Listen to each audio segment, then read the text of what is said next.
Hey, what's up everybody? Welcome back to another review video. My name is Sandra and today we're going to be reviewing the movie Weapons.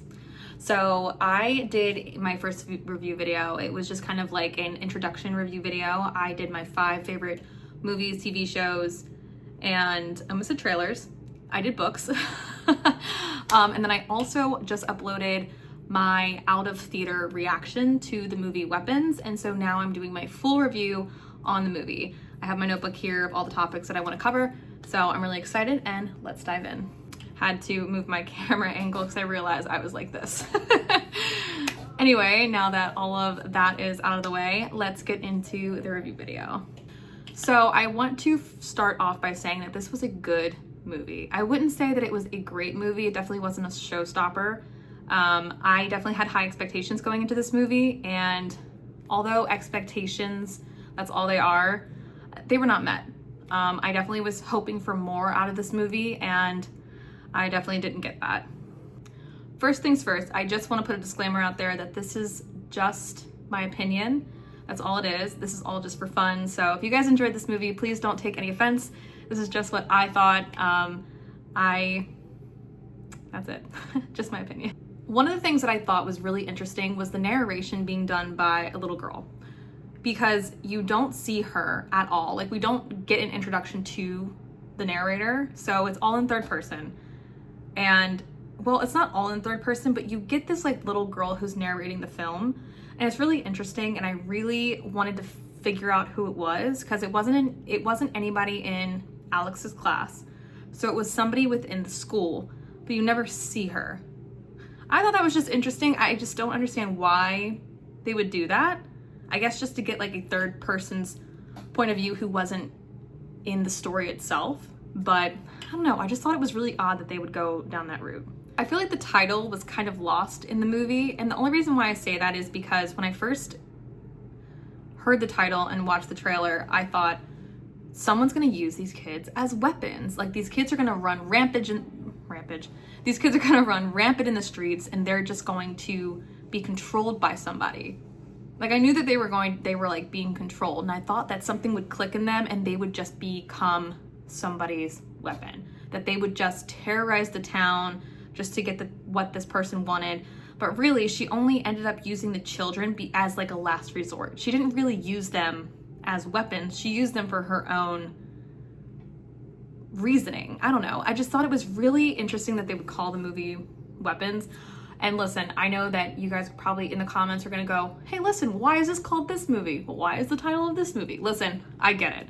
It was just an interesting thing that I wrote down, because I thought, why did they call it Weapons? She technically didn't use them as weapons until the very, very end as like a last resort. But again, I don't want to touch too much on that one. The one thing that I really, really enjoyed was the different perspectives from the different characters. I thought that was just such an interesting take on the movie. I liked that we were able to get the different perspectives, but at some points into the movie, we got to see one perspective, but then from the other side, if that makes sense. Like the same scene, but from a different perspective. I thought that was really interesting. What I really wanted to see was a perspective from Alex's mom and Aunt Gladys. I don't know why we didn't get that. I was so excited to see where Aunt Gladys came from. Why is she a witch? I want to see what her home life was. Like, I wanted to see her perspective. What was she like? What was going through her mind? Also, Alex's mom or dad. I really wanted to see them picking up Aunt Gladys. What did that look like? What was Alex's mom's childhood like with Aunt Gladys? Like, it was just really interesting. I would have loved to get their side of the story, or their perspective of the story. And I just thought that the cop and the criminal, I just felt like it was just unnecessary. So why did they put a machine gun above the house? I understand what it symbolizes. It obviously symbolizes a weapon, and that the kids are in the house as weapons. And also the time on the machine gun too, obviously. But it was just really, I don't know, I just thought that was really odd. Actually, like, when I was in the theater with a bunch of people, they started cackling at the machine gun being above the house. So that one's just not me. What I'm really hoping for is maybe a sequel. I would love to get a sequel of Aunt Gladys. I just want to see Aunt Gladys. I want to see how she became a witch. I want to see how that all went down. Ever since that movie, I can't stop thinking of her character and why did she need the children? Why were the children her only like last resort? I mean, besides obviously she took control of Alex's parents and that didn't really go well for her. So she was like, I don't need the parents, I need children. So I do understand from that point, I guess because they're younger and because they explained it in the film, but I want to dig deeper and I want to know more about Aunt Gladys and why does she need it? Like, why is she so sick? Because I felt like they kind of touched on it, but I just want something deeper. I want something deeper. So I'm looking forward to hopefully a sequel, and I'm hoping that it's going to be a prequel because I really, really want to see Aunt Gladys. I also really want to see like Alex's mom. Like, how was it growing up with an Aunt Gladys like that? Had to have been crazy, right? Like, this can't be the first time she's done this. Or if it was the first time she did this, I feel like it's not the first time she did this. And she's a witch. I don't know. One thing that I can say is don't go into this movie thinking that you're going to get a horror movie. That was my first thought when watching the trailer, was this is going to be a horror movie. It is definitely not a complete horror movie. It has horror elements, but don't go into this thinking that you're going to get a full-on horror movie. It's got a bunch of different genres thrown in. It has some comedy. I know there are some horror movies that also have like comic relief, but don't go into this movie thinking it's going to be a horror movie because it's definitely not. Again, it's still a good movie. I really enjoyed the movie. I really wish that they just would have done different things. What I absolutely loved was the running.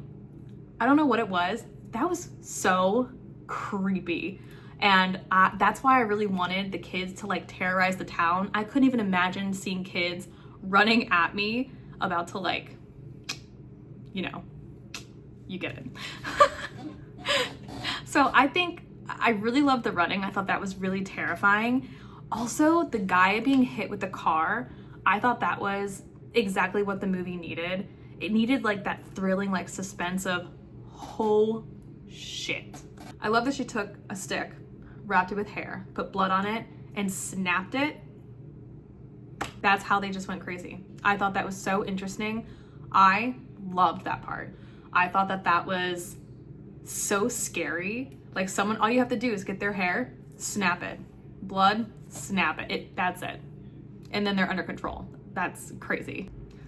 The one terrifying part of this movie was when the teacher was sleeping in her car and the mom comes into the car. I don't really know what I thought was gonna happen, but I was like, oh my God, she's about to get jump scared. We're about to get jump scared. And then she just cuts her hair and she leaves, which I understand why, because obviously Aunt Gladys needed the hair for the future. But I don't know, I was really waiting for a jump scare. That was a perfect moment to have a jump scare. I also think that that scene was a little too long. I remember sitting there and just kind of being like, okay, are we gonna get to the point? So I did feel like that was a little long, but it was still really good. There were a lot of really good points in this movie, so I'm gonna cover those now. I don't want to go into this saying that this movie was absolutely terrible. It was not. It was a good movie, so there were a lot of really good points. I know that I was a little harsh in my criticism, but that's just from my perspective. I definitely was hoping for more out of this movie. I thought it was going to be more of a showstopper like Sinners was. I love Sinners. Not trying to compare movies. I know they're completely different, but I felt like Sinners was a showstopper, and I had high expectations for that movie. It met all my expectations. It exceeded my expectations. So I was just hoping for a little bit more out of this movie. I'm really hoping that they make a prequel. I think that would be really interesting. I would love to see Aunt Gladys, kind of like they did with Pearl with the X series. So I'm really hoping that they do something like that. I'm sure that they won't, but if we could get a younger Aunt Gladys and a movie out of that, that'd be awesome. But anyway, thank you guys so much for watching, and I will see you guys in the next review video. Bye.